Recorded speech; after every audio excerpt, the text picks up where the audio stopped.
Wagi ang Alas Pilipinas sa una nitong pagsabak sa AVC Challenge para makaharap ang kupunan mula sa bansang Australia. Tinapos ng Nationals ang game in 4 sets sa pangunguna ng Lazal STRA player na si Angel Canino.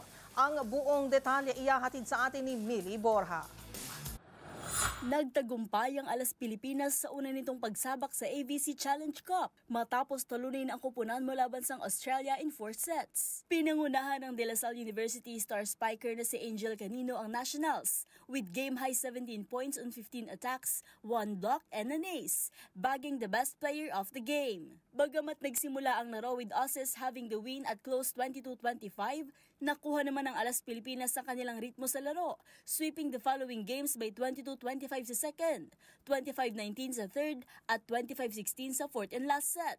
Hindi rin nagpahuli sa scoring ang Cherry Tigo ace na si Aya Laure with 17 points built on 14 attacks, 1 block and 2 aces, habang nakapagtala rin ang kanyang former UST teammate na si Cici Rondina ng 16 points. At tila walang pahinga ang Nationals dahil sunod itong makakatapat ang India mamaya na una nang nakapagtala ng 2 panalo sa tournament. Para sa MBC TV Sports, ito si Millie Borja, sama-sama tayo, Pilipino.